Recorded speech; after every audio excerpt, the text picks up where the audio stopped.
Ya Allah, macam-macam di akhir zaman kemarin. Baca Quran, geus teu kudu maca Quran, geus cukup di HP bae. Trek meres baca Quran pencet deui susu keluar. Barangna eta-eta ke. Ji atuh kuari mah loba nu kasalahan mencet. Aya nu ngahaja sih eta mah kan ngahaja mencet. Suga teh daun khusu. Orengana. Beda jeung nu di imah cenah ieu mah. Rada gelede. Akhir zaman kurang bisa na urang. Geus cilak. Mantak mun masih kena resep ke HP geus teu ngajamin sorga da pokona. Geus teu ngajamin lantaran loba kene ka resep jasa berarti. Oh, ieu mah cenah kula mah kieu alhamdulillah cenah informasi doang tilok macam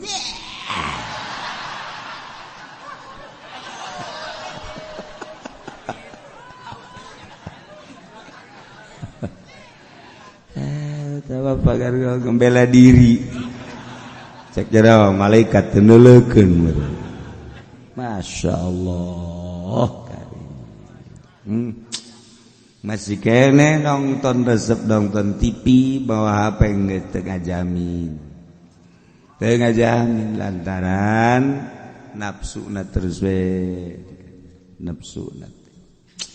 Ai sakadar informasi sih teu naon urang aya nyaho dulur urang di mana terus hubungan dagang masalah tahu penting politik tapi kan eta di jerona masyaallah penting nama ngan 10 nu teu pentingna 1500 biasa.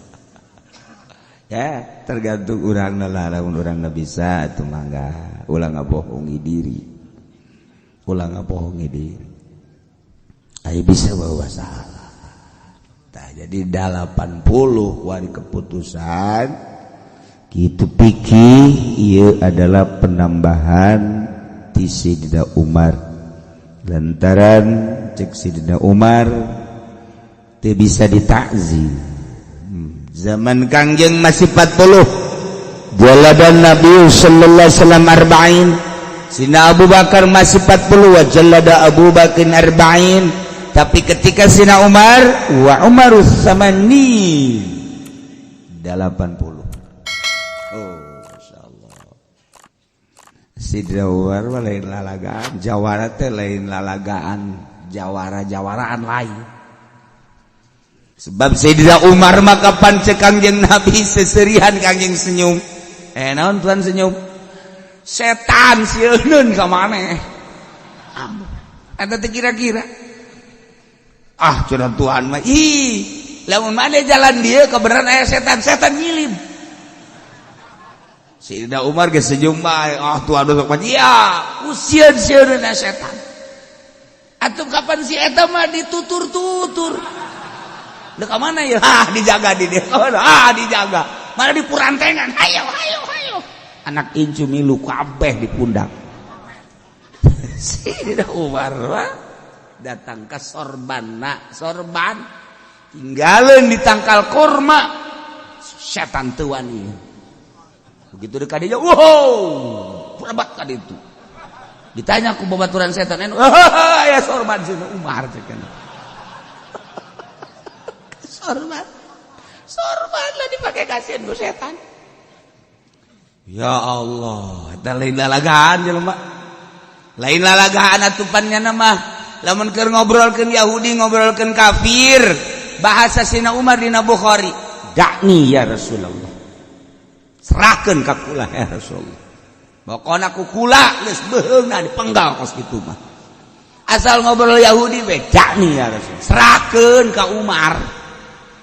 Unggal-unggal aya sabaraha dakni dina Bukhari asal kenyaritakeun musuh Allah musuh Kangjeng Rasulullah langsung dakni ka dieu ka abdi ke kos kitu mah nyingkir tuan nyingkir kayak heula Umar ulah main dakni bae Kangjeng Nabi eta kunaon ku harenges-harengesna mentak Al-Faruq Umar Al-Faruq salah satu imah urang besisieun kadatangan ku teluh pan teluh teh setan di bawah setan bisi kadatieun kadatangan ku jurig denden diunggal lawang Umar Al-Faruq setan aya merek eta sieun aing umpat setan ngumpat misalnya di imah Haji Pendi tah aya ieu teh merekan Umar Al-Faruq moal wani begitu Haji Pendi keluar nah aing sieun ge ka itu ka sia mah di ulah keluar kuduna tetep diintip setan mah kan hebat aing sieun ge ka itu cekeun tapi keluar awas ya ku aing geus diancam bae ku keistimewaan Sayyidina Umar emang naon ketika Kangjeng Nabi nyaritakeun tentang alam kubur si Kangjeng ke urang maot setelah maot urang dikubur ngaranna alam barzah didinya bakal aya dua malaikat munkar nakir bakal nanya poremna keberadaan sangat sieun menakutkan Sayyidina Umar ngacung naon Umar pikiran urang pikiran ieu lain cak Sayyidina Umar ka Kangjeng iya pikiran ieu lamun pikiran ieu kokola dek dilawan ta malaikat mana yang macem-macem bae lamun masih kena pikiran dan anu ieu tetep kula mah dek dilawan bae beres ngaleos Kangjeng Nabi diuneg-uneg Sidina Ali coba yang nyamun maut bener tengah lawan bener ente tekan hebat sahabat bakar itu mautlah Kangjeng Nabi mautlah Sayyidina Abu Bakar nah ketika maut Sayyidina Umar sesuai jeung wasiat kuburlah didinya di pinggir Sayyidina Abu Bakar ya Kangjeng ieu Sayyidina Abu Bakar Siddiq ieu Sayyidina Umar tak orang adab-adabanana mun zarah teh ngan teu bisa kuari mah miti maju mundur ke belah dieu ke mundur deui antara kitu makomna set ieu Kangjeng Sayyidina Umar Abu Bakar di Sayyidina Umar kududa urang mundur adab-adabana mundur dina riad kuari lamun mundur katakol malah askar orang bisa liwat geus alhamdulillah geus kajeun nah Sayyidina Umar maot kuburkeun nu mimpin Sayyidina Ali beres Sayyidina Ali nyarita setik bahwa ieulah Umar Al-Faruq anu memisahkan hak jeung batil nu terkenal dengan kejawaraanana saha anu teu sieun cek Sayyidina Ali ka Sayyidina Umar musuh-musuh Allah termasuk setan disijatakeun ku Kangjeng Rasulullah sieun maka saat ieu nya geus aya di alam barzakh doakeun ku Sayyidina Ali beres ngadoa bubar kabeh Sayyidina Ali ge mundur begitu mundur menang 40 lengkah kadinya deui ngadenge gereja atuh urang mah sanajan ngadengekeun ge moal kadenge atuh Sayyidina Ali mah kan masyaallah bisa dibukakeun hijab kan suara Sayyidina Umar bisa kadenge langsung dia Sayyidina kieu bener kadenge begitu ditanya ku malaikat man rabbuka cik Sayyidina Umar teh pangeran aing Allah ai pangeran maneh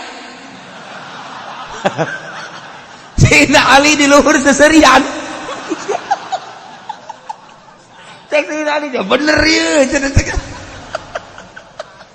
Masya Allah kari cek malaikat teh atuh pangeran aing Allah sarua sesama pangeran Allah kok make rupa nu ieu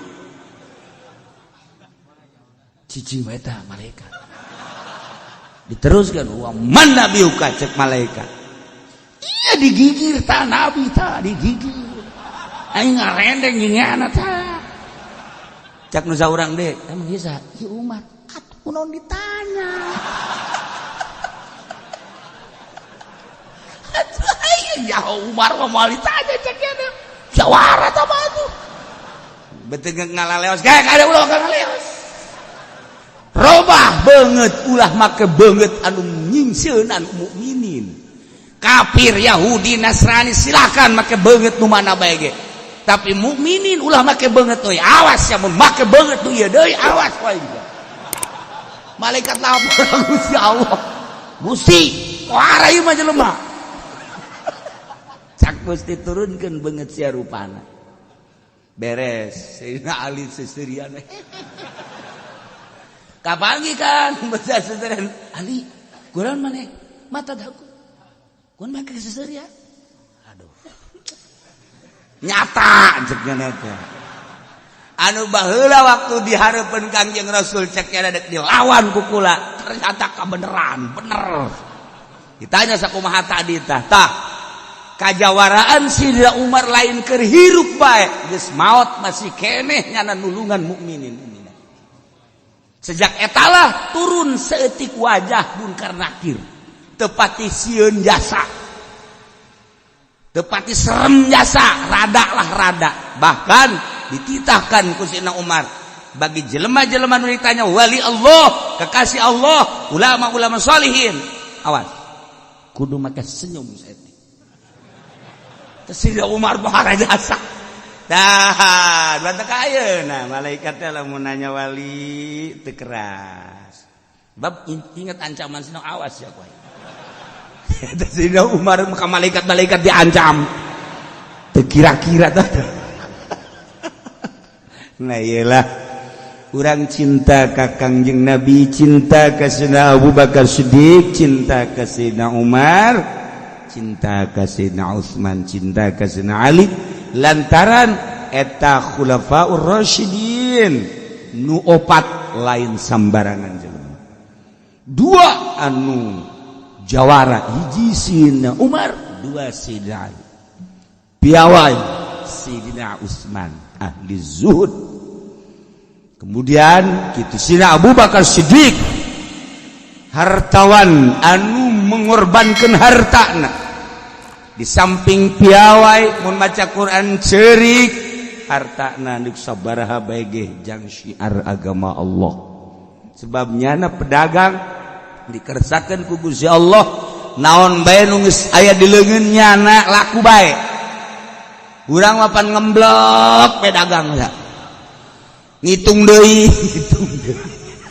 Deres teu buruk mah nu buruk mah pan hese. Dagang nu buruk lamun geus 2-3 poe teu laku atuh geus muter di dieu. Muter. Sayyidina Abu Bakar Siddiq mah asal geus aya di leungeun nyana dikersakeun ku Gusti Allah laku bae jeung untung bae. Maka selama hidup Sayyidina Abu Bakar Siddiq berjuang perang di samping eta ketegasan anu luar biasa hartana dipakai ngabangun agama Allah. Ribuan onta ketika perang, ribuan onta pakai meuli abid dimerdekakeun dan lain-lain sebagainya. Masya Allah, ialah Sayyidina Umar keistimewaan anak mandak nyana berbagai pertimbangan ulah 40 80 sebab baheula di zaman Kangjeng 40 cuman aya ta'zir piceun hese keneh balik di zaman urang cek Sayyidina Umar kobo ka hareupna deuk dipicen ka mana jelema kual tambah ta'ziranana 40 jadi 80. Kuari lamun dilaksanakeun jelema nu mabok di ta'zir di hada 80 aman negara aman negara. Ayeuna urang ngadenge mabok geus puguh minuman tambah ku obat-obat. Baheula mah sakadar aya magadon nyuriahib sakadar sakitu doang tapi kuari mah sabu-sabu ekstasi dan lain sebagainya bisa ditiru deh dijieun ngahaja urang Indonesia mah boro-boro niru obat kos kitu atuh. Igomah di Mekah bae ge ditiru ku urang Madura, igomah ditiru. Eta kan aya tanda tanganan dan lain sebagainya. Bisaan urang Indonesia paspor bae ge kuat ka ditiru. Ijarago nipu urang Indonesia mah. Bararisan. Mau obat-obatan mah. Ya Allah asal keluar bae nu asli. tungguan sababaraha poe bakal keluar nu ilegal anu palsu asal timbul obat nu asli timbul nu palsu selalu kitu bae di Indonesia mentak kuari geus hararese mana nu asli mana nu palsu aya kiai nu asli aya nu palsu sarua bae geus timimiti obat minuman datang ka kiai nu asli jeung nu palsu teh aya di dunia orang keliru di dunia mah di akhirat mah moal di akhirat ku malaikat ditinggal besok memilu ka ditu kiai pan kula kiai lain ieu mah juri cek malaikat berbulu kucing ieu mah ya Allah ya Rabbi iyalah cerita Sayyidina Umar maka dicatatlah dina fikih had jelema nu merdeka syaribul khamri adalah 80 cilidan abid 40 cilidan nah eta teh Sayyidina Umar teh di mana eta menangna pertimbangan cek Sayyidina Umar salat zuhur 4 rakaat ketika dijadikeun Jumat jadi 2 nu 2 deui adalah khutbah teh adalah bagian daripada salat nu 2 rakaat mentek teu beunang sambarangan khutbah eta mah ulah ngaco-ngaco sebab salat keneh hiji kudu boga wudu 2 teu meunang ka kitu buka aurat merga 3 teu meunang ka pasil lantaran sholat keneh mata kula acak-acakan banyak khutbah sagala nyaritakeun kabar khutbah nyaritakeun Agustus khutbah jarang nyari teu beres eta mah khutbah sholat nu 2 rakaat teh jadi khutbah mantap geus teu bagusna teu kudu tarjamah eta mah sholat pengertianana sholat geus lamun ditarjamah meunang cek fikih narjamahkeun nu dibaca lain ader-aderan ieu kuarikan ader-aderan tungtung nama urang jadi hebat henteu ngadengikeun khutbah sugan tambah takwa aja henteu ya karena itu tah geus sabadingan bahasa Arab daripada beusi ngarusak meundang ditarjamahkeun narjamahkeun babacaan nu dibaca aya nu dibaca nangan sabaris ai ngacona mun teu di tek ku masyarakat trek terus bae terus eta bangke turun khutbah maning dirantai khutib kos kitu asupkeun ka sumur nah eta jadi pengertian adalah lain khutbah ceramah gaganti salat 2 rakaat mutatadina zuhur 4 jadi 2 deui jadi khutbah geus khutbahna teu meunang ngaco aya aturanana geus khutbahna ge kudu aya hamdalah kudu aya sholawat kudu aya Quran kudu aya wasiat kudu aya doa Allahumma ighfir lil mu'minina wal mu'minat doa eta teu sah salat kabeh dak perhatikeun aya aturanana ieu mah lain sa khutbah teu diuk teu sah sebab diangkat sarakaat geus dipisah 2 khutbah teh sarua jeung 2 rakaat diuk heula diuk karak nangtung deui mun neretet bae jana diukan heuy ai sia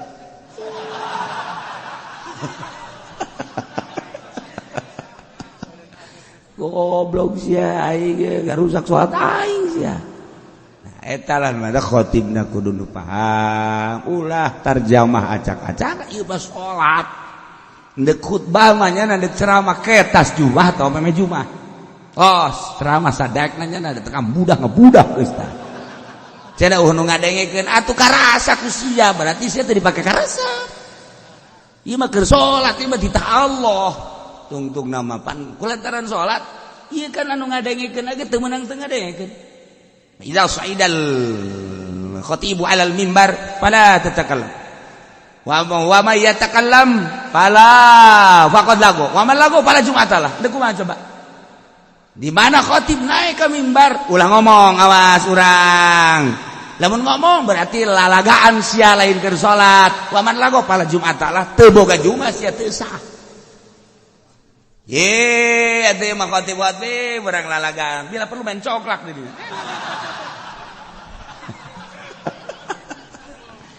Ye, atuh khotib da kudu dula-deuleuh pan ieu kos ge oh berarti robah khutbahna atuh. Geus babarodo masyarakatna, atuh khotibna kudu dipinter. Oh, ngarusak aing khotib khutbah aing. Ulah dipaksakeun. Berarti barodo, geus atuh bere penerangan atuh ku khotib. Bere penerangan, ulah datang ka ngarusak salat teh ieu salat Jumat rusak atuh kabeh di karubah. Diacak-acakan. Tah, ieu keur sakalian nyaritakeun Sidna Umar, ieu bulan ieu, nu mantap 40 gaganti ta'zir. Nah, ieu ge khutbah gaganti salat. 2 rakaat jadi khutbah. Hendak teu bisa. Teu meunang teu boga wudu hati-hati. Jeung teu meunang lalagaan. Urang bae urang nu ngadengekeunna teu meunang nundutan. Nya salat nundutan.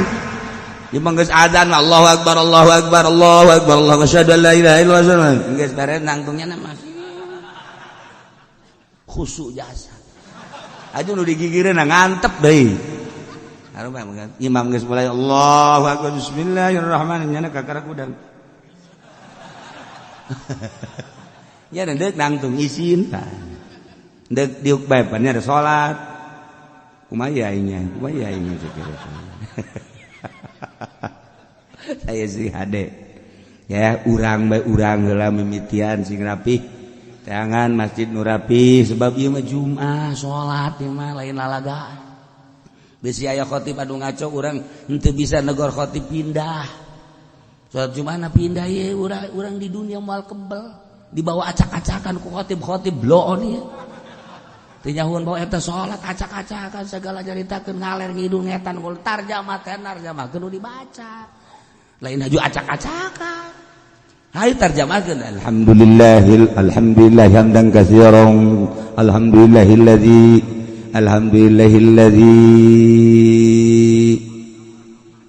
alhamdulillah sia ngaco aing mah kagok aing ku suara sia.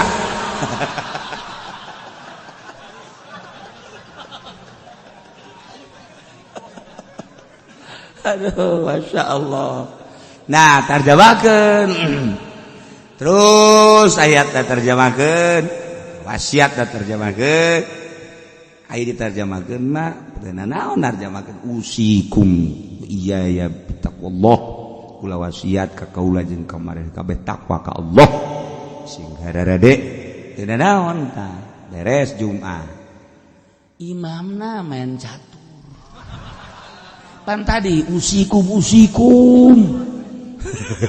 ayuhan nas tegap ayuhan.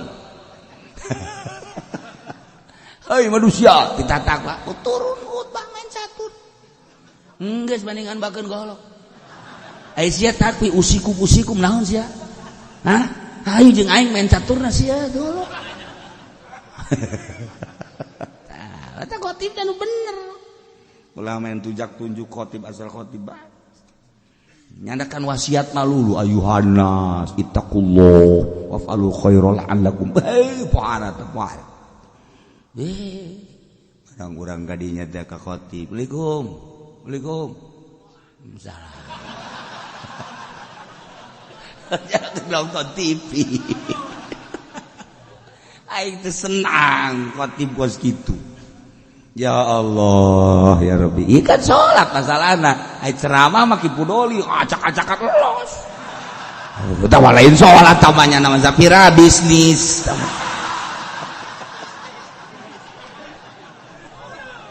aduh dari ieu kudu geus teu pati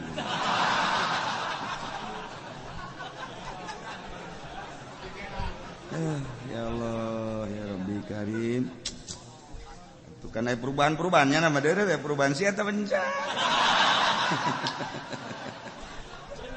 Kadengen aku orang kutub loba nih. Coba ge. Jadi bayar ngomong ke. Aku tuh loba di kos gitu.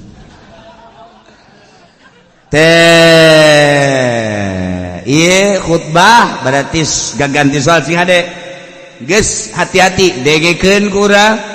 perhatikan lengan orang temenang uca acok adik-adik nunjuk doangnya nunjuk jadi masalah masa ke salat nunjuk wa man lagha fala jum'atalah lalagaan berarti tunjuk ngomong ngobrol fala jum'atalah teu sah jumatan sia eta cak Kangjeng Nabi sok dibaca kurang iza saidal khatibu alal minbar fala tatakallam wa may yatakallam faqad lagha wa man lagha fala jum'atalah orang banget siang teu bujuma.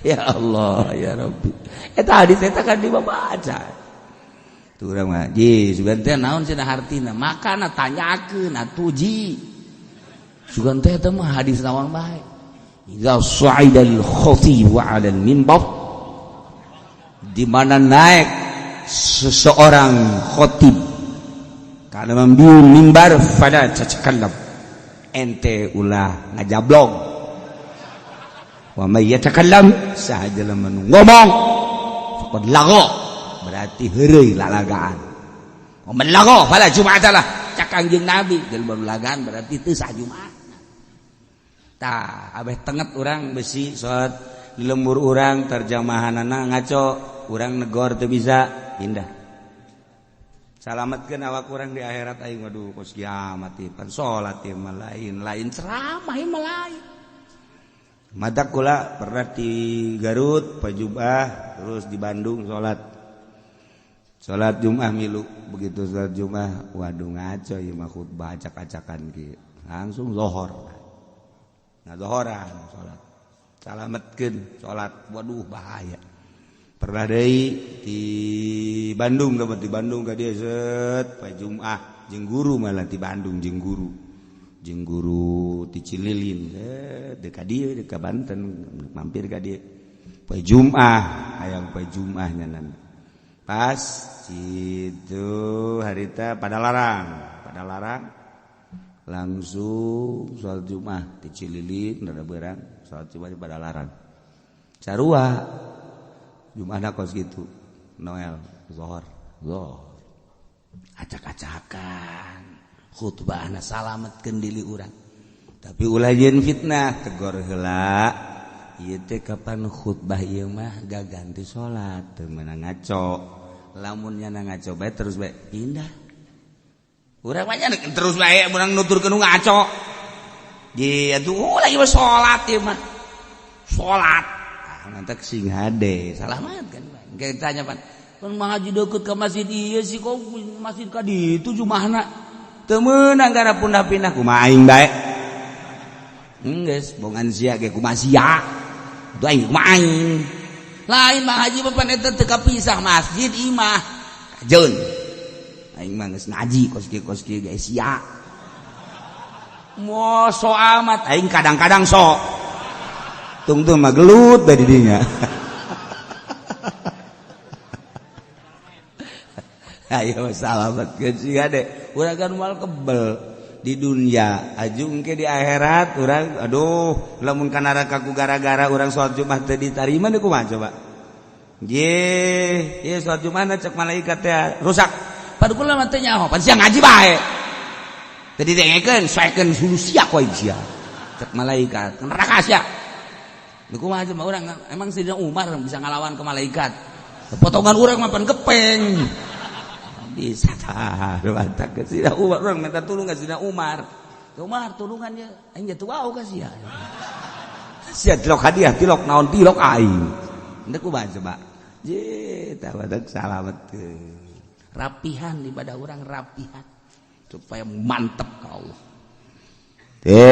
mantap urang pan sesuai urang syariat saha nu bogana Allah nitahna ku batu Allah ulah sok dimodif-modif nah ya nu mabok benang had ulah kurang ku pemerintah urang mah teu aya had beusi ke kurang datang dikebugan bae di rumah urang teh ieu mabok ya kana gebugan bae ngaji kamari aing peminggu heuy saha nu kudu ngagebugan sia batuh hak kal gojo di nagara ya di negara urang teu ngalakukeun atuh geus teu mantep keun kumaha di akhirat ulah haju bertindak sorangan teu meunang Masya Allah, engke bae di akhirat keur dipanggil camat, lurah, bupati. Enggeus, pokoknya lolonja we kabeh ka neraka jahanam. Ku gara-gara henteu diterapkeun ieu.